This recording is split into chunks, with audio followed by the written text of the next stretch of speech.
Wilds of Eldraine is right around the corner, so today I'm going to tier rank each new legendary creature in the set based on its viability as a commander. In order to judge each new legend, I'm mostly going to focus on a few factors. Does this commander bring anything unique to the table? Is this commander too much of a build around? Is this commander just generically powerful? After crunching the numbers, I'll start with what I think is the worst commander in the set and then work my way all the way up to the coveted S tier ranking. Oh, and cards from the Eldraine commander decks will get their own separate lists since they were all designed with commanders specifically in mind. Before I begin, I want to make it absolutely clear that these rankings come prior to the worldwide release of Wilds of Eldraine. I am also trying to be as objective as I can, but individual placements and analysis are my subjective opinion, but you're more than welcome to disagree with what I have to say. Also, I understand that some of these creatures are designed to be better in limited or 60 card constructed formats rather than commander, so don't jump down my throat when I say, oh I don't know, that Sir Armand isn't as good as Jetmir. With all the disclaimers aside, let's get started with the F tier commanders, who receive this ranking if they're a legendary creature that brings pretty much nothing to the table. These are the creatures that aren't designed to be good in the lead role of a commander deck, but are mechanically legendary for limited and constructed balance. Number 25, Ash Party Crasher. The Boros color identity has had a rough history in Commander, with very few Boros commanders straying from aggressive decks that burn out quickly with little card advantage. While some effort has been made to give Boros more card draw and more innovative commander designs over the past few years, Ash unfortunately has neither of those qualities. While she would be a fine inclusion in a Boros aggro standard deck,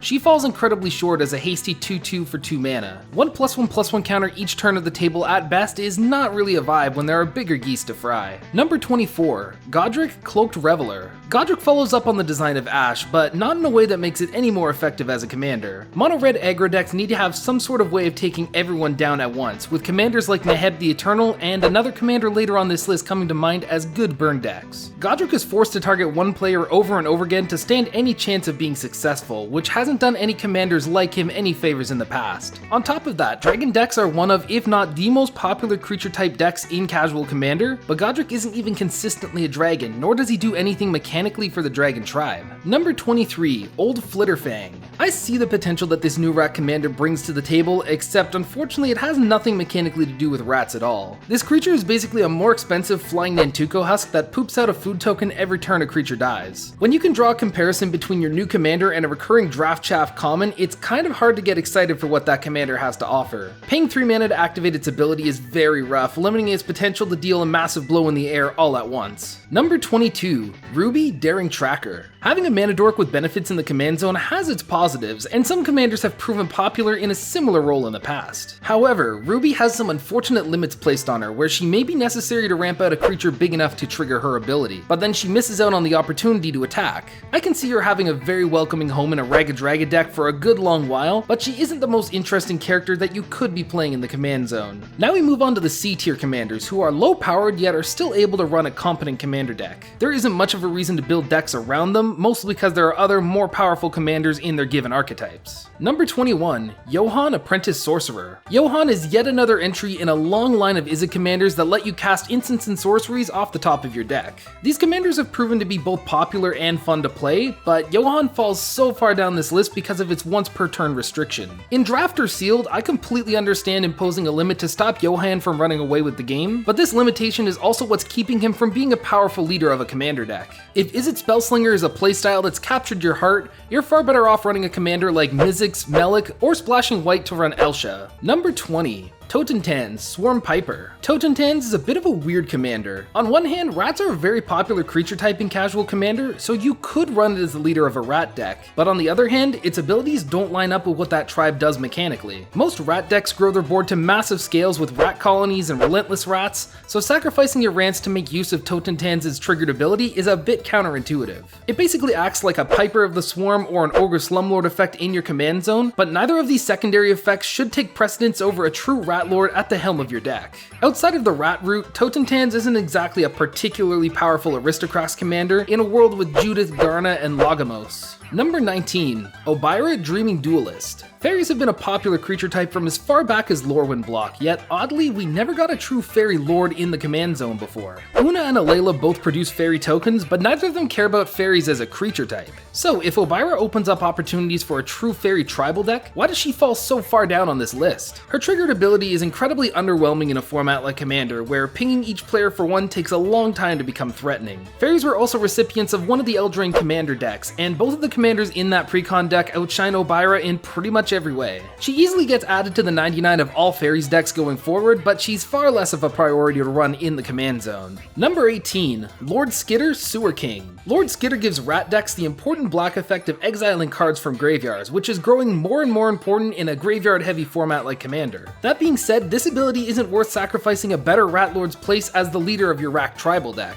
Marronar is pretty much the de facto commander of the bunch, with Ashcoat and Karumonix taking up second and third places behind him. Lord Skitter is maybe the 4th or 5th best rat commander, which means you'd be intentionally placing a hurdle in front of you by choosing it as your commander. Much like Obira, Lord Skitter will be an auto-include in these types of decks for sure, but I don't imagine the king leading very many decks himself. Number 17, Sir Ginger the Meal Ender. Magic players love themselves a good meme card every now and then, and Sir Ginger is the embodiment of this long-held tradition. Unfortunately, the fun of bringing this piece of Magic lore into the game doesn't translate to a very particularly great commander. Getting more powerful when an opponent controls a Planeswalker is a cute, flavorful callback to her hatred of Garruk in the OG Eldraine trailer, but it isn't ideal when your commander is only at its most powerful situationally. Mechanically, Sir Ginger cares about sacrificing artifacts, which is a pretty common archetype for artifacts matter decks in Commander, and I don't see much reason to run this tough cookie over Zabaz, which gives you modular payoffs and access to 2 extra colors of mana. Top of C tier is nothing to scoff at, and this is the placement that I feel the least certain about, so please just let me know down below if you think I'm wrong about this one. Now that this batch of commanders is fresh out of the oven, I'd like to ask you to like this video and subscribe to the channel if you're enjoying what you're seeing so far. Your feedback helps me figure out what kind of videos you'd like to see in the future, so please help me help you help me help you.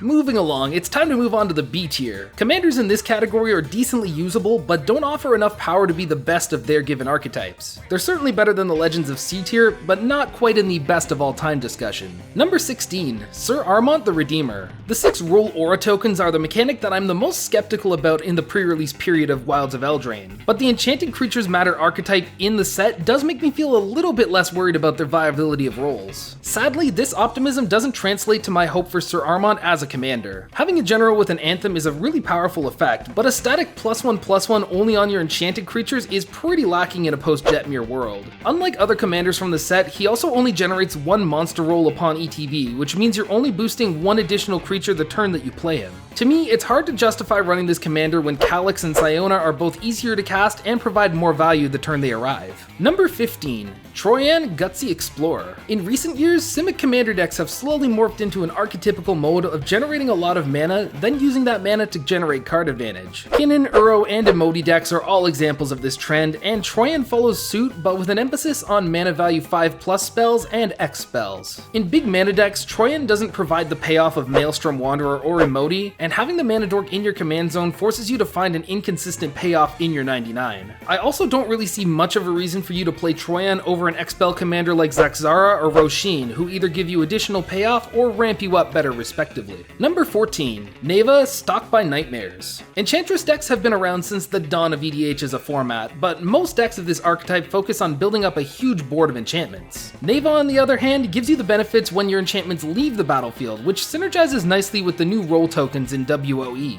While the Orzhov color identity prevents you from playing the many green card draw enchantresses, a Neva deck can use her graveyard recursion ability to open up new possibilities as an enchantment recursion/reanimation deck.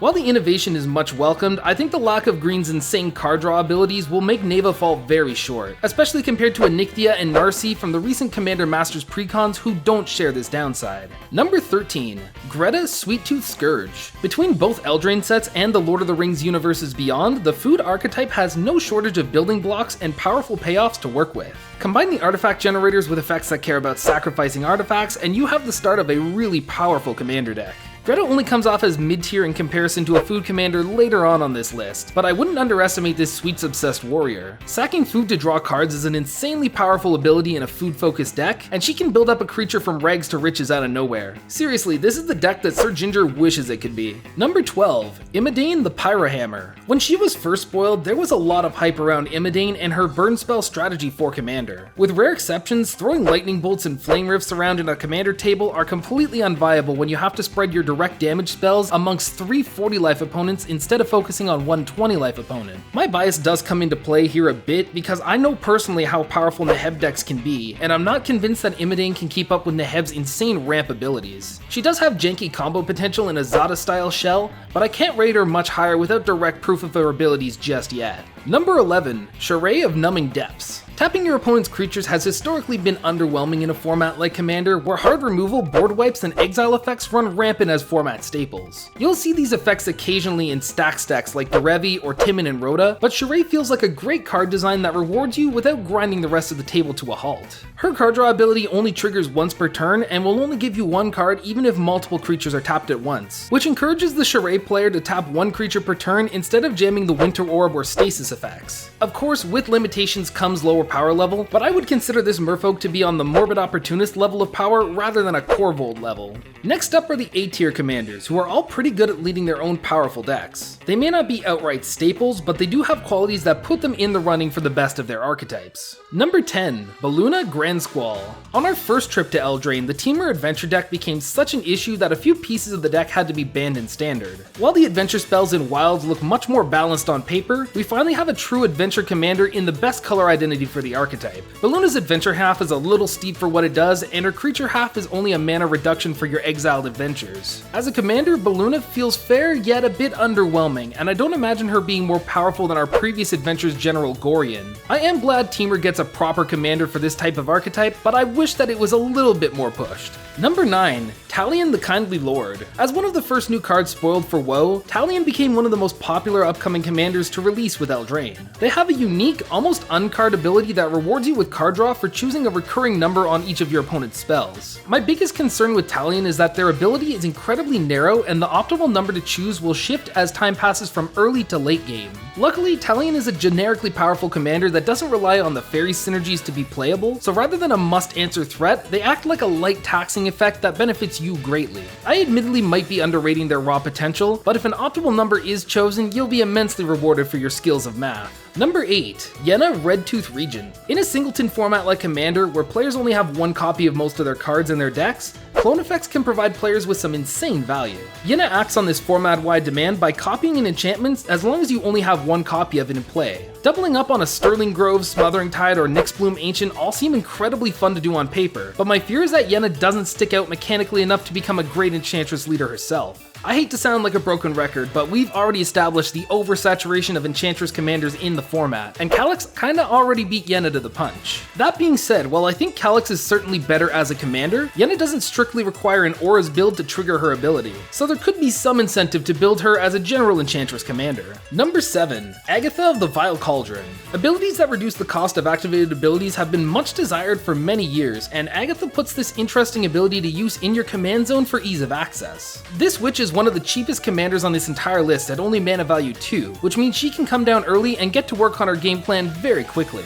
The increase in cost reduction based on her power is a nice Gruul touch, especially since her ability only affects the activated abilities of creatures you control anyways. The only unfortunate downside of this hag is that it's in a really bad color identity, which means you don't get the redundancy of Training Grounds or Biomancer's Familiar, or even the companion option of Zerda. Regardless, Agatha seems like she still has enough activated abilities and pump effects to be a functional commander on her own. She's a great new addition that opens up a world of janky new possibilities for the brewer inside us all. Number 6, Will Scion of Peace. Will is the first of our Despark Planeswalkers to make it onto the list because unlike his twin counterpart, incidental life gain isn't all too common. Usually effects that gain you life cost more than those that don't, so a Will deck will try to run suboptimal cards to make use out of his activated ability. When you manage to gain a decent chunk of life in a single turn, however, he does get significantly better and more generically powerful. Reducing the cost of your cards can get pretty out of hand, like casting a 1-mana Approach of the Second Sun, or doubling down on life gain with Sphinx's Revelation. He also makes for one of the easiest Aetherflux Reservoir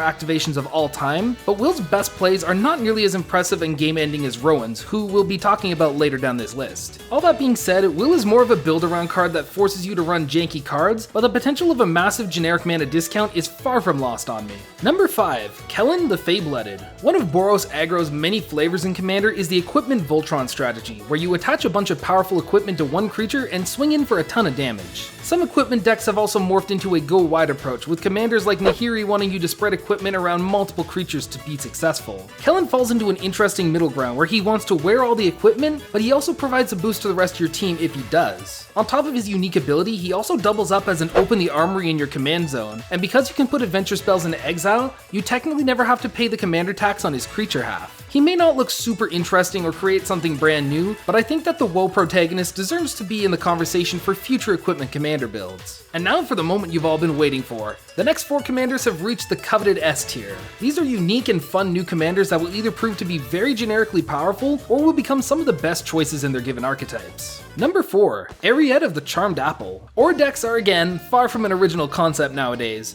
but unlike the typical aggro strategy, Ariette encourages you to place auras on creatures you don't control. Sticking some scary enchantments on another player's creature gives you all the benefits of that aura sticking on the battlefield, but without the downside of getting 2 for 1 by removal spells. Her incidental life drain ability isn't super exciting, but rather a decent payoff for building other players into the archenemy at the table. This brand new mythic still misses out on the benefit of green mana, so she won't become an outright replacement for other aura commanders, but her unique spin on a popular archetype is enough to get brewers excited about all of her new fresh possibilities. Number 3, Hilda of the Icy Crown. Much like her uncommon counterpart Sharae, Hilda helps continue the tapping your opponent's creatures archetype. What sets Hilda apart from the rest of her class, however, is the versatility of her triggered ability. Modal spells and effects are some of the most powerful and flexible abilities in all of Magic, and Hilda's 3 modes that trigger each time you tap something down are absolutely bonkers. It costs just 1 generic mana, and you can either get a 4/4 elemental token, which is far above the curve for a vanilla creature, a Gavany Township activation, which usually costs around 6 mana, or a Preordain, which was just unbanned in Modern. While finding decent cards that tap creatures down might be a little suboptimal, Hilda's insane versatility instantly shoots her up to the top of this new blooming archetype's power ranking.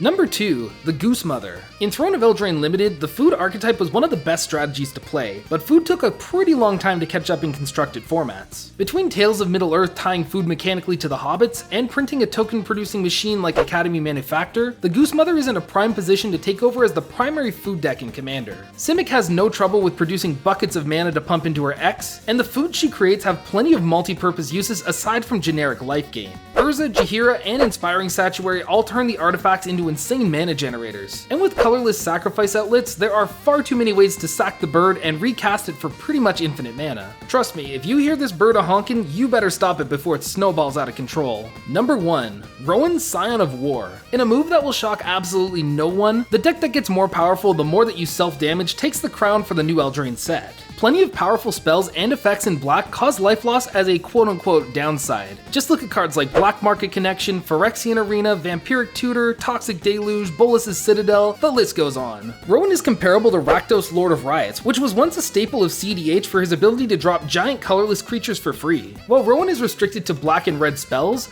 I'd argue that in the current state of Commander, she's even more powerful thanks to the crazy X-spell finishers of the format. Just pay a bunch of life in the same turn and then close out the game with Crackle of Power, Torment of Hailfire, and Exsanguinate. Before we move on, let's just take one last look at the final Commander tier list for Wilds of Eldraine. Aside from the rankings around the mid-Bs to mid-Cs, I feel pretty confident that my list will match with the power level and popularity of the commanders in the format. But let's not forget about the brand new Eldraine Commander precons. This next list will only cover the precon commanders, which will be a much shorter list with only 6 entries. Number 6, Gilwain, Casting Director. Gilwain gets us started at the bottom of B tier, mostly due to the uncertainty of the role mechanic in Commander. While enchantment and aura decks are powerful and popular, I still wouldn't replace my Sithis or my Tuvasa with a weird creature that gives my creatures rolls as they ETB. The ability to choose between 3 different roles makes it much better of a choice of commander than, say, Sir Armont, but being a slight upgrade to a C tier commander isn't exactly screaming archetype staple to me. Number 5, Alayla, Cunning Conqueror. The Brawl deck Alayla from OG Eldraine became an incredibly popular choice of commander in her color identity, but this new variant of a beloved character falls pretty flat for me. She still generates fairy creature tokens, but her new obsession with goading other players isn't exactly on brand with other fairy strategies. Sure, she isn't tied down to being exclusively a fairy commander because she makes her own tokens, but Dimir Goad isn't exactly a well-supported archetype. This might be a bit subjective, but I'd rather have a lord or a tribal payoff in my command zone, and so for that reason, Alayla takes the middle spot for best fairy of the new set. Number 4, Bernard, Ginger Sculptor. Many players want to let this whimsical chef cook, but I feel like he requires a lot of build around to really get going. Bant isn't a color identity known for sacrifice strategies, but the odd colorless altar should help him get the dough rolling. Unfortunately, this style of commander that is both an anthem and a payoff makes him a prime target to kill on sight, but if you can keep him around for a few turns, he'll whip up a batch of beatings that your opponents will never forget. Oh, and funny enough, he also just becomes the best splicer slash golem commander in the entire game, so Bernard at least has that going for him. Number 3, Korvold Gleeful Glutton. Korvold's first iteration was an insane card draw sacrifice engine that only got harder to deal with the longer he stuck around on the battlefield. I'm glad they toned the new Dragon Noble down in a way that didn't make him super overpowered, but still kept him rather interesting. There aren't many payoffs that make Delirium worth the effort to achieve in Commander, but Korvold may just be the best one printed to date. Flying Trample and Haste means he'll often be drawing 4 to 5 cards the turn that he drops, which will also come far sooner thanks to his cost reduction ability. I still think he's slightly worse compared to his original incarnation, and that's the only factor that's keeping him from the bump up to A tier. Number 2, Tegwil, Duke of Splendor. Our first of 2 A-tier commanders rounds out the fairy deck quite well, with an anthem for each other fairy on your board and an insurance policy for board wipes. Fairies aren't known for sacrificing themselves, but you can make use of tutors like Diabolic Intet and Sidisi to generate a lot of card selection and card advantage, which Obira and Alayla fail to do. Una's days of reigning over her fairy minions are over because the best fairy tribal commander in all of Magic is just days away from releasing. Number 1, Elevare of the Wild Court. Admittedly, I was pessimistic about Elevare when the card was first previewed, especially since I don't have high hopes for rolls as a whole. Then I learned that this creature produces a unique 7th roll called the Virtuous Roll, and yeah, I'm pretty fully convinced that this card is just insane. Ethereal Armor is one of the best auras that you can use in an aura strategy, and the fact that Elevare hands them out for free whenever it attacks feels wildly strong. You can enchant your commander herself, but it's easy to disincentivize your opponents from blocking your 4/4 commander when they're about to take 10 to 15 damage from another random attack or otherwise. While I don't think Elevare is an outright replacement to Calyx, I think there is an argument to be made that gets players to switch over to Eldraine Commander's top legendary creature. And with that, the tier lists are all done. Not all of these 31 brand new legends will make for great commanders themselves, but most of them will find a home as part of the 99 of new and exciting commander strategies for years to come. Thank you for checking out this different style of video. I'd love to know your thoughts about these new commanders in the comments below, and please sound off on what you think I'm right or wrong about. On your way out, it would be fantastic if you could please tap that like button and the subscribe button if you want to see more great MTG content in the future, and you can also follow me on social media at JayoticMTG to keep updated on future videos. Until next time, take care.